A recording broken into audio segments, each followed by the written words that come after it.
So we have, before the coffee break, perhaps 10 or 15 minutes, depending on the questions you have or the inputs you have, to ask either to the speakers or just to contribute yourself.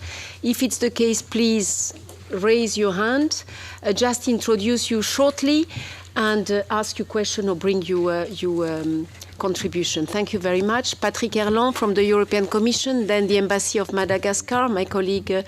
Is there anybody else? Yes, I don't know you, but you will introduce yourself, and then we will continue. Yes, please just raise your hand. So Patrick, Madagascar, the lady here, and the lady on the left. You have to press the computer for the microphone that the interpretation works. Thank you. Just a quick question for Mr. Henk de Zeeuw. I was wondering if he or his organization had also looked or is looking into the impact on the broader rural areas, because there is a blurring between rural and urban spaces, and so the impact can not only be, let's say, conceived in strictly urban and peri-urban spaces, because you could have, well, the question is, will cities be the most adapted to produce, or should they add value, for example? Should they move into transforming and adding value through additional transformation of food stuff? So there is a question of competition somewhere inherently also. So thinking in a broader agro-food system that is wider than the metropolitan area is probably something that will be necessary to make sure that we achieve a sustainability, create employment, and so on a sustainable basis at a broader scale than just the urban areas. So that's the question.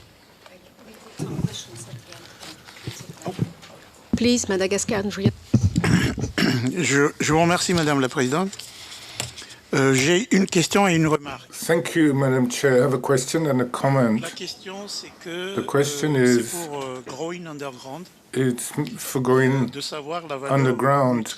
What's the nutritive value of your produce, since you don't have direct sunlight and you don't have the photosynthesis effect, because we are fully aware of the fact that with technology advances are going to happen later in the day. Well, it's better to have things grow under the sun. That's the question. My comment is that urban agriculture is how much land is available and how you're going to use the land. We know exactly that land depends on supply and demand. Sometimes you have very high prices per square meter. So could you, or do you think that you can reserve some space for agriculture at low cost?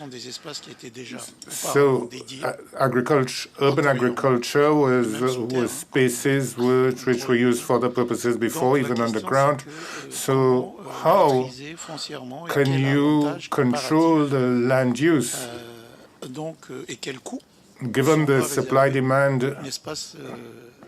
and rise in prices, how can you really find space to devote to agriculture? Yes, next speaker. Oui, je serai peut-être la première à parler en français. I think I'm going to be the first to speak in French. L'ONG Miel Maya, une ONG. I represent an NGO, Maya, which is recognized by Belgian cooperation, and they supply services to the south, and including bee culture. Now, beekeeping and agriculture provides nutrition, creates jobs, and I'm wondering to what extent the promotion of urban agriculture could not involve beekeeping as well. Il y avait une autre personne? There was someone else down there. Please go ahead. Good morning. My name is Sarah Karinge with the Policy Center at the VUB, Vrije Universiteit Brussels. I have a question for Mr. Henk. I would like you to clarify exactly what you meant when you said that the process, the policy agenda process regarding the cities in Kenya, for example, Nairobi, is still ongoing, but there's been a hitch. Then to Dr. Tamp, to Axel, Your definition of stakeholders, you talked of the people, you talked of professionals, you talked of non-professionals. Could you please elaborate more? And if you could please, within your 5 classifications of farming methods, could you please tell us a little bit more about phytoremediation? Thank you. Thank you, ma'am. Is there any other? We just take some answers for now. So please, we start by Henk, then Richard, if it's okay, and Axel. Thank you. Yeah, the question was about where is the border between urban and rural agriculture, and whether there is no competition between the two. First, about the competition, it's not that much, because the products normally are different between really rural and really urban. As I said, urban is mainly focusing on dairy, fresh vegetables, that kind of products. So staple foods and that kind of things are much less in the city, although in some cities they grow maize in the city. Secondly, about where is the border? That's the question we get from the beginning, 25 years ago. Where does urban agriculture stop? It doesn't. It depends very much the time needed to go to the market with a product. So it depends the linkages between urban and rural, where people still take the effort to go to the market, or can transport products within a reasonable amount of time, and the amount of involvement of urban people in the production and the processing and all that.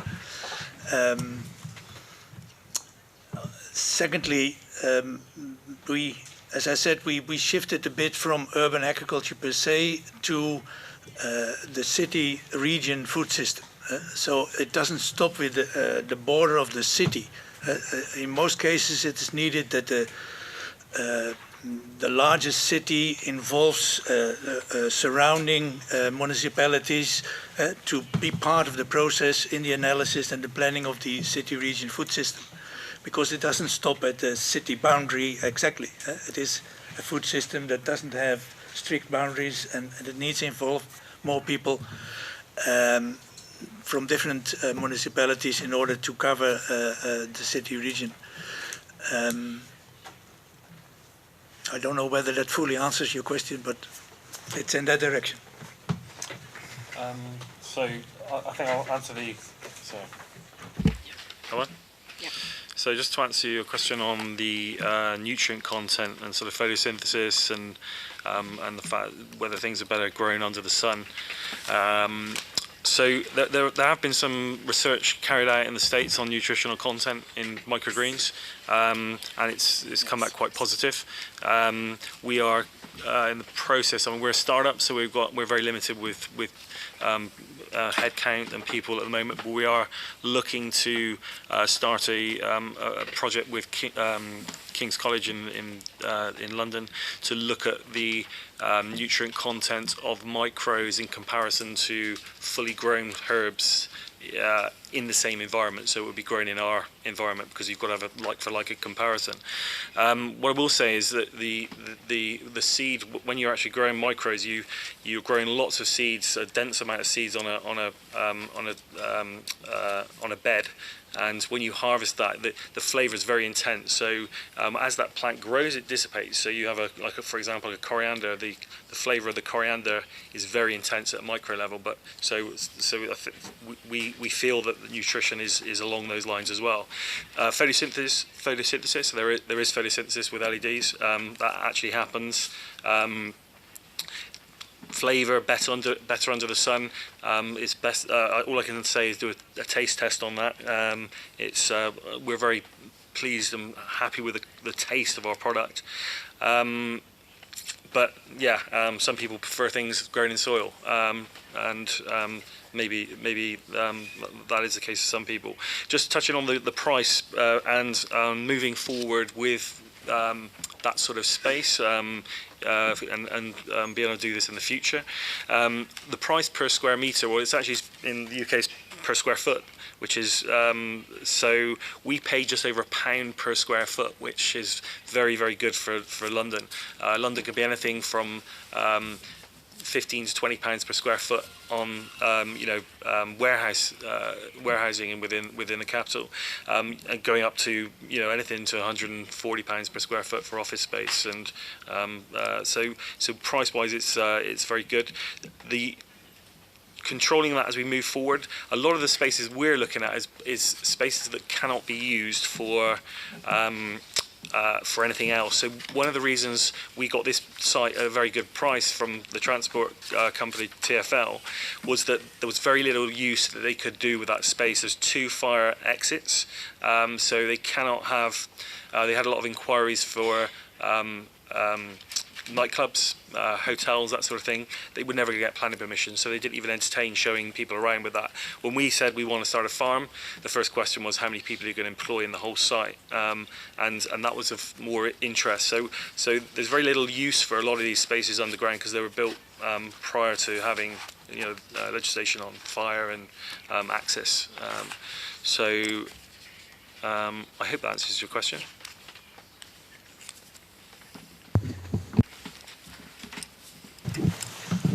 So I will try to answer the question on the stakeholders, and I presented this typology on the 4 years we have studied, but I think there is also some more recent developments on the stakeholders in urban agriculture in Europe with a wave of new food councils being founded on the city or the city region level, an idea which I think comes also from the United States.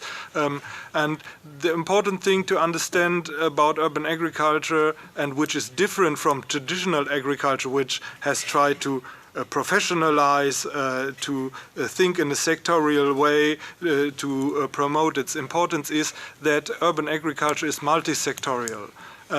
And these food councils, they try to bring together all the policy sectors which we have on a municipal level. Henki presented some of them and the importance of their cooperation.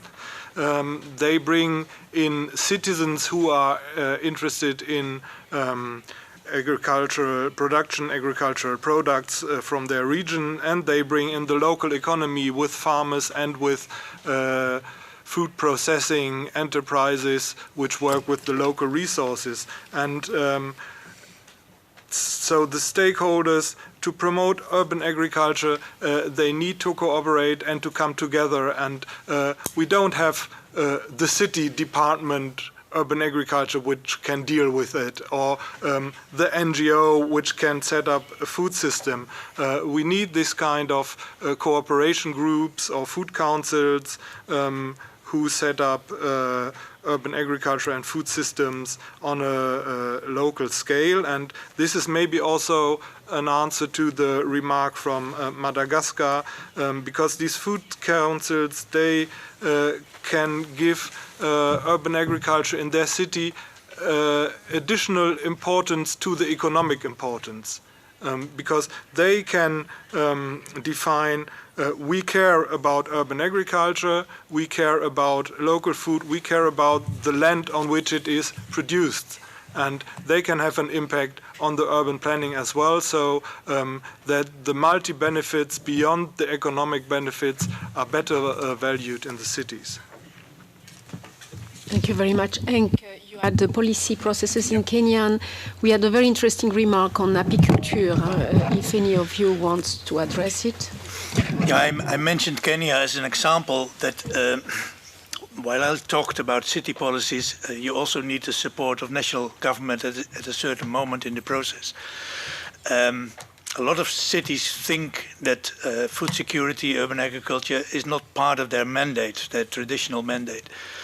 And in some countries that is maintained very strictly from national government. So in that situation, it is important that national government takes the first step to encourage and allow and put out the the guidelines in order to enable cities to develop their plans and their structures and their financing for urban agriculture activities in their cities. So Kenya now, I think in 2015 or 16, at national level, they developed an Urban Agriculture Act that allows and even encourages and obliges cities to develop an urban agriculture planning for their city region. And one of the cities that is actively doing that now is Nairobi, in the process of developing a policy together with various actors in the city. And that is very due because the first movements to get that kind of policy in Nairobi is already 20 years ago. So it took a long time just to get the formal permission and the legal setup in order to move for the city. If you have anything. Yes, beekeeping can be very easily part of it, and especially when you are in a spot in the city that's far from other green areas, you should even include it, otherwise you get very strange type of agriculture.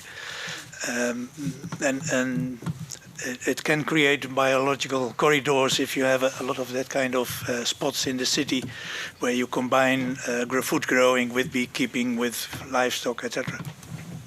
I would stress that actually on self-harvesting, Axel, that you mentioned this morning. I visited last year in Germany, by the way, a very, very interesting and very successful business where you go and collect yourself the flowers in the countryside. And actually even a box where you put the money directly, there is not even someone to charge or to collect the money. And it works very well. I mean, the loss is less than what you would have in a supermarket with thefts or whatever. But it was also linked to actually beekeeping. There were various examples, and I really think that, especially in cities, there are very good examples, and it should be brought together. We couldn't bring examples of everything, but I think is a critical one. And on urban, Patrick, urban and rural, it's true that it's always difficult to define where it goes, but we had a very interesting briefing last year with GIZ. I don't know if they are in the room, but and Germany being also one of the key donors in the key donors in this area, where urban-rural linkages, the urban centers are expanding much more towards rural areas. And the limit is much, much smaller, as well as